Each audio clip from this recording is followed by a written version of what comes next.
welcome to Arise Africa is here. Yeah. Welcome again. I am Chichi Mwabo. And I am Boye Mark Anthony. Great to be here. Happy New Month, Chichi. Thank you so much. Happy New Month to you. You are also.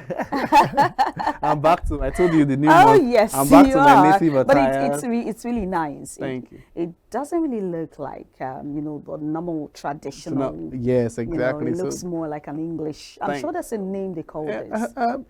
I just told my designer, do something English out native. of the box. So, GP Collections. Yeah. Funny enough, he's one of the core members that work with us here. So oh, really? It's awesome. Wow, awesome. That's good. That's a good one. That's good. And that's where Nigeria is taking everyone to. Everybody gets a skill as well.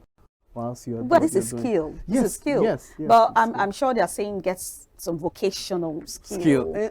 Something you could actually do. It's part with, of the entrepreneurship. Your hands and all that entrepreneurship. Yeah. Okay. It is. But this is skill as well. Yeah, it is. There are different types of skills. Arise Africa continues, and we go to the crux of the matter. So Arise Africa will be right back. We'll be back.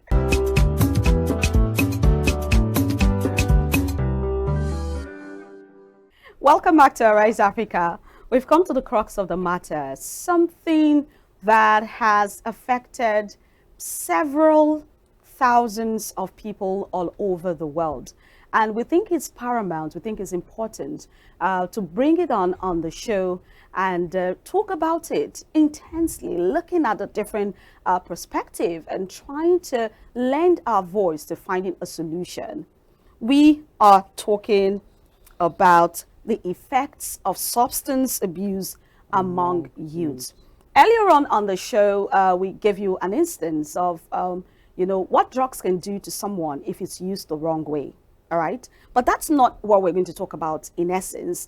We are going to talk basically on substance abuse. A few days ago, that's on the 26th, we had the International Day Against Drug Abuse and Illicit Trafficking. Well, for a day to be set aside by the world body to mark this particular issue, it actually means it's something that needs to be critically looked at and a solution found. Well, to talk about this issue, we have a guest who is at the forefront of tackling drug abuse among youths in the society. He is Mr. Shola Meshe. He is the founder of Shola Meshe Foundation. Welcome. It's good to have you on the program. It's my pleasure. Thanks for having me. Yeah. Thank you so much. Welcome, sir. Welcome. Welcome, sir. I think the first space we're going to start from is what you do. I mean, to show that, yes, this is really a subject, what you are qualified eminently to handle. Okay. We're a non-governmental organization. Shola Meshe Foundation is not governmental organization. We're into rehabilitation and integrating youths, to be specific, back to the society. We rehabilitate them in what way? By engaging them with their skill acquisitions. We don't do quarantine. So we go out there where they believe that they have their fun, smoking, drinking, indulging themselves. In other words, substance abuse. Substance abuse. We go in there, talk to them. If you're ready to stop this, we're ready to assist you. Okay. And that's what we basically do. Great. Great. Awesome. That's great. All right, so over the years, we've noticed that this issue of substance abuse is something that's been reoccurring. But before we go there, we want to know, who will you say is a youth in the first place? A youth is that person that is between the age of, say, 15 to 24, or rather 18 to 29, like in Nigeria we say 18 to 29. Yeah. That person that is attaining the stage of an adult is who you can refer to as youth. Even though we still have some 40, even 60 years old youths. But the real meaning of youth, answering your question. So the youth cuts across age. Yes, because we have some adults that are 18 years, even 12 years adults. They behave like adults and whatever they have. So they can replace those old ones that behaves like youth. Interesting. Yeah. All right. All right, so now going forward, now because we're talking of substance abuse among youth. So now, what will you describe substance abuse to be, or what will you call it? Before we now say substance abuse among youth, so we are trying to dissect it. The subjects, so, Okay. the so keywords. what will you call substance abuse? Substance abuse could be referred to as abuse of substance as it were. I.e., whatever you use, not whatever substance you use. And substance abuse does not really relate to only drugs, and there are other things that you can abuse. When you use it, when it's not recommended, you use it beyond or not a recommended product or not recommended substance, and you use it, you abused it, it becomes substance abuse. And in most cases, drugs, alcohol, and many other things. Yeah. But even our elders nowadays, they abuse their age. So it's not just only, I mean, the physical substance. All right, that's pretty interesting. Yeah. Okay. So let's we're defining terms now. What is the difference, or is substance abuse the same as addiction? Like, what's the difference? Absolutely not. But in most cases, there are some similarities. Substance abuse, you take it when it's not recommended. But when after recommendation, just like you were talking about Panadol, people now believe that once you have headache, you go straight to Panadol without prescription, without recommendation. True. At the end of the day, you might end up abusing that drug. So, but addiction, because when you take it regularly, it now becomes addiction. And once you're addicted to it, it is difficult for you to actually come out of it. So treating a substance abuse is different from treating an addiction. An addiction is when you're used to that. Without that, you cannot, you believe you're going to die or you can't live. But abuse is taking it when it's not prescribed and taking beyond what you're expected to take. So those are some of the Okay, so that means probably sometimes it begins with substance abuse. Yes. And then it grows to a bigger problem. That is where when it addiction becomes an comes addiction. in. You know why I asked that question? A lot of people would say, no, I just take it once in a while. You know, I take it when I want to go high. But when you want to go high, you know it's the wrong and you're taking it. It actually means that you are begging for addiction. By the time it gives you a kind of feeling, you know, a kind of feeling, you want to like take it again and again, and it becomes an addiction. Yes, because most cases that substance abuse use it to alter your mood, because you might want to be high, or you may want to sleep, and sleep refuses to come. You go for a particular drug. You want to be high, you want to be known among your peers. You go for a particular drug. So that's why I use the word to alter your mood. So those are some of the differences. Okay. All right. So now, since we've been able to get an idea of how it is, how prevalent will you say this substance abuse is in Nigeria amongst youth at the moment? Common. It's common. In fact, if you permit me to use the word, I think I say the regime we have more of it now than expected, because everywhere, even down to the primary school, we're just praying that it's not from the womb now, because some of these children, the way they behave is as if they actually started taking this thing from right from then. So when they come out, you see, so when you try to, so it's up, in fact, like you ask, how prevalent? It's something that needs not just SOS this time, emergency situation. They have to declare a state of emergency.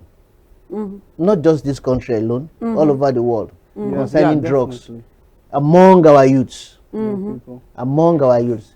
But let's narrow it down to this part of the world. They need to declare a state of emergency. Okay, before. Okay, I want to just do a follow-up. Now, you said something about the fact that maybe it's even from birth and all this kind of stuff. Now, can we say that parents also have a bit of role to play concerning the effect of this? Why I'm saying this is because there are some certain houses you get to, probably even in this part of the country, and you find out that, oh, they say, oh, bring star for the child, bring Gouda or something, or drink or something, those kind of stuff. And you know, say, just put small for him out. That's one thing that always happens. So now these children grow up with that kind of house, in that kind of household. So what will you now say? Do we say that most parents also have a hand in this substance abuse as it is at the moment? Yes, of course they have. Even before I came to the studio this morning, I had a case Yeah.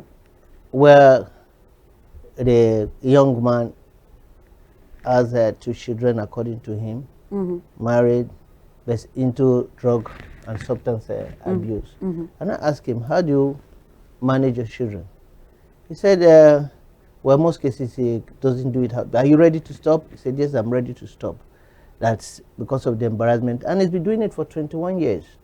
Wow. So I asked him, he said he's getting embarrassed. Okay, how do you expect your children, how do you expect them to feel? And if you're doing these things in their present. So talking about parents, most time, they have a lot of role to play. Yeah. A lot of role. Apart from the fact that maybe bring small stats to test, bring small this to test. How often do we parents actually listen to our children? How often do we listen to them? When you don't listen to them, you don't want to hear them out, they go to where they have friends who can listen to them, who can advise them, who can love them. Well, like if you come to my foundation, what we do? You see some, hug them, show them love. Yeah. Don't castigate them. Don't tell them good for nothing shine. Don't tell them go to where you're coming from. Of course they will go there. So the parents have a lot to do. First, listen to them first. When you listen to them, know what they want to say, counsel them the proper way. If you don't do the counsel, you don't expect the teacher out there, the guardian out there to do it for you, or the pastor out there to do it for you. You, the parents, first of all, listen to that child and hear what they have to say. Whether it's a stupid word or not, still listen. Yeah. So we have a lot to play. Yeah. Indeed, that's true. After all, even the Holy Book says, the Bible says, train up a child in the way he should go. If you are not trained and you're doing the wrong things, what are you going to pass on to the children? And so, you know, before I go to the next question, I remember an incident that gave rise to, you know, to this topic, where a little girl of about 10 or so took drugs. I don't know the exact drugs, and she was standing, and because the drug was overwhelming, she fell and hit her forehead to the ground, and there was a big gash as a result of the fall. Big gash on her forehead, as in the wound was large. She had to be rushed to the hospital immediately so she could survive. That tells you the scope of, you know, drug abuse. If a little girl of 10 could use drug, I wonder, how did she start?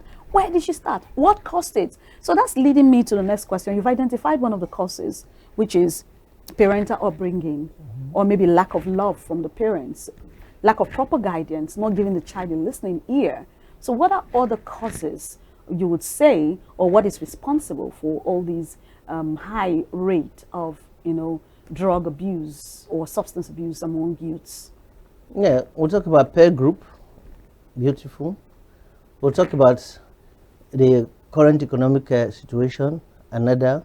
We'll talk about do I call it the parental that is broken homes. Okay. Another major challenge. So those are some of the things, but to make sure if you, we have a lot of things that actually leads to, but the ones you can actually pick, peer group, broken homes, the present situation, because many of them where you accost them are not getting anything to do now. Okay. So even after trying to bring them out from that slum, with due respect to them, trying to bring them out from those places where we believe a slum, but that is where they get the fun. Because we still have a program, What Next After Prison. That is one of our programs too. Because same thing, there's nobody. I went around the stations, the police stations to be precise, at the stage. In a way of supporting them, I did almost about 1 million case file for them to make them know that, look, we want to partner with you people. But the only way we can partner with you people is when you arrest a drug addict, when you go out there, you get information, you rate them, you arrest them, you rate them, you arrest them, You take them to court without even cancelling them. You take them straight to the prison. What have you achieved? Nothing, because you just believe that you went to that joint, we raided them, and we carried them to the court, and court reminded them. They will come back worse. So we now discover that when we go to the prisons, engaging with most of these people, you hardly see a young boy or girl, because girls are even worse. You hardly see them going into crime without taking this drug. So what do? A way to reduce our crime rate, you need to talk to them. You need to counsel them, tell them, not just arresting them. So if you come back from the prison, if after serving your jail term, as it were, even your friends, your parents, your siblings, nobody want to associate with you. So what do? You commit another crime, you want to go back there where you have family. And how do you commit the crime? Maybe just carrying a bottle, stab somebody. They will tell you, it better pass for me to come back to here than, because nobody. Because they are rejected. You are rejected. When you, hey, not go near my room. Oh. You stupid idiot, when don't finish. You know all those kind of things. This person will just go back there. Instead of going back to, you might want to go back to crime, but because of what you've uttered, he has no choice than to go back to crime and want to go back to that particular place. So counseling in our stations and other places, even the NDLA too, because they have a rehabilitation at a stage, we single-handedly rehabilitated that of the one in Warri, renovated. That we need the government to actually assist those people too, whether or not, if we really want to help to reduce crime rate in our society, you cannot do without actually going to that NDLA and assist them. They don't even have, logistics, vehicle and what have you. Go to that place. How do you expect them to actually have that zeal to work? So they are basically for rehabilitation. They're supposed to have a section for rehabilitation. But what they do now, they just give them information. They go and raid the place, arrest the people, and take them straight to the prison. Because even they want to go for the raiding, they still need other security agents because of, But if those people are not taking these drugs, honestly speaking, our police, our security agent, not our police, our security agent will have less job to do. If they are not taking those drugs. So that means that the drug is actually one of the propellants. One of the major ones. High rate of crime in our society. Look at the rate of the level. The age of crime. The people that commit this crime. Look at their age brackets. Let me say from 12 to 30, or maximum 35. So who are those people? That's what I'm trying to say. If you handle NDLA properly, if they are properly funded, honestly speaking, it will reduce crime rate and to give now police keep arresting, they keep sending them to prison. Go to the prison then now. The number of people that are there are not supposed to be the same number. It's not what they are made. That's not what is built for. Go to ourselves.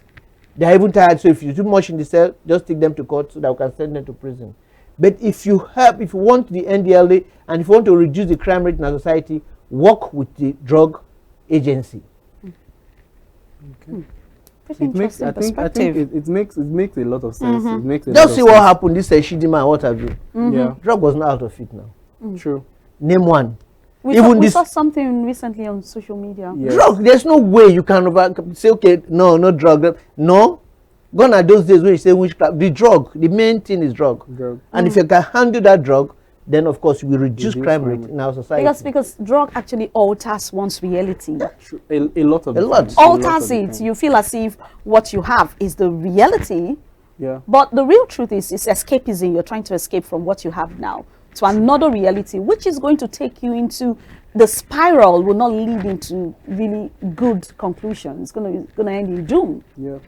You know, really terrible. It's an amazing thing. One thing that we saw something on the social media, I think last week or so, and we found out that there was a guy, I think he took there's a name that I think Colorado or something, okay, Colorado. and then when he drank it, he jumped from the very high rise-story building, and then he fell and then he died.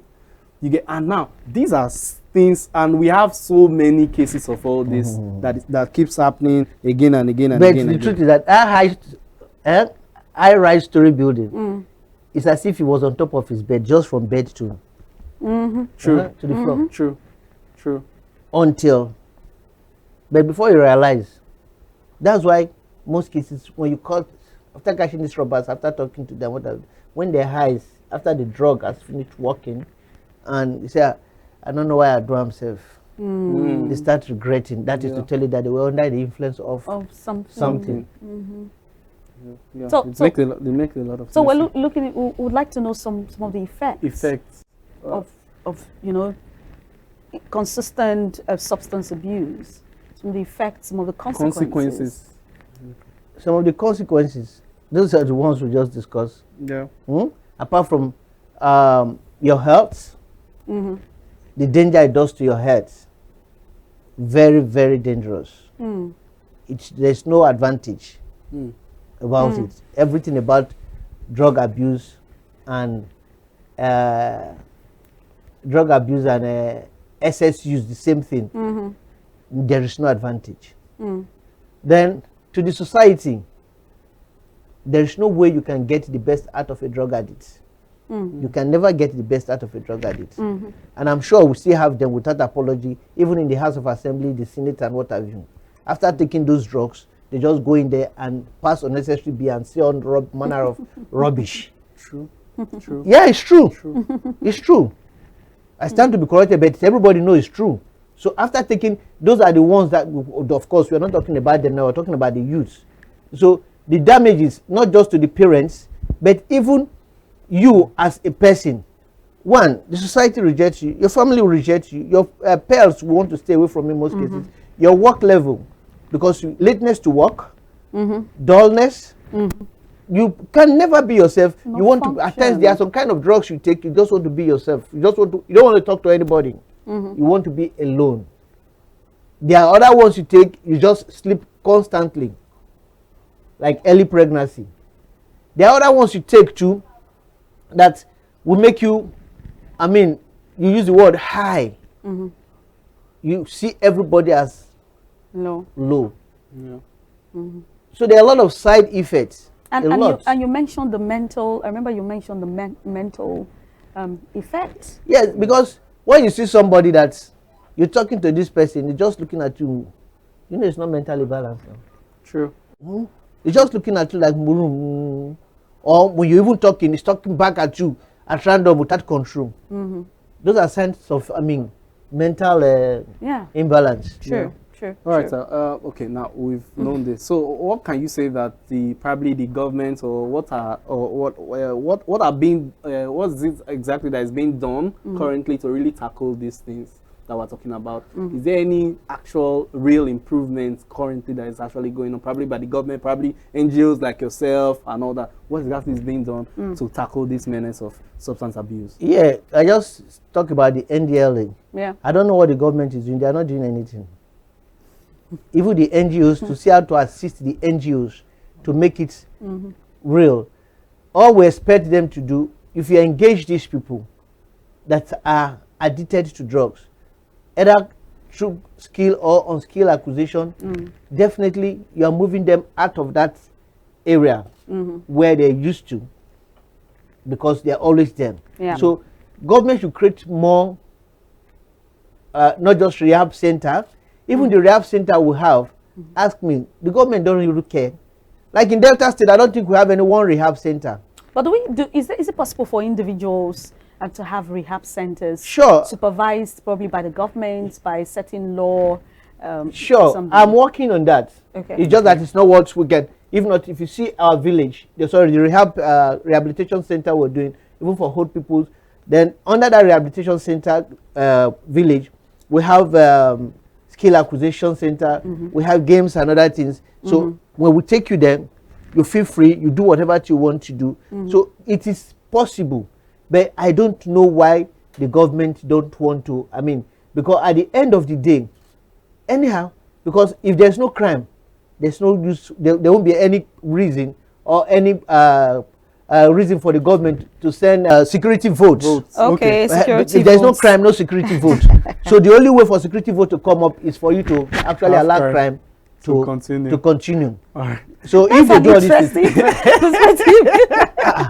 some would say it's conspiracy theory. Anyways, That's the truth. But we're out of time. We're out of time already. Oh my. All right, I think that's all we can actually take for the show today. What time will allow? Yeah, exactly. Thank you very much, Mr. Shola Meshe. I need to pronounce Dikin it Shola right. Dikin, Meshe. exactly. It's Dikin Shola Meshe. Thanks for being around. He's the founder of Shola Meshe Foundation. Thank you very much, sir, for coming in. And then also to you, our viewers, thanks for sticking with us till this time. And yeah, Arise Africa is open for sponsorship, so do well. The numbers are on the screen. Call us, contact us, send us a DM on social media, wherever it is. Send us a mail as well.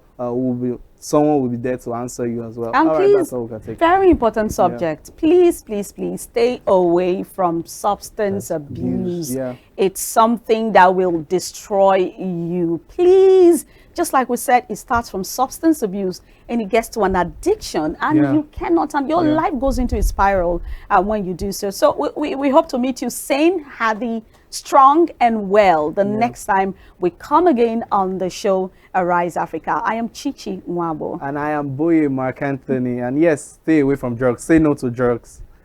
Have a lovely morning.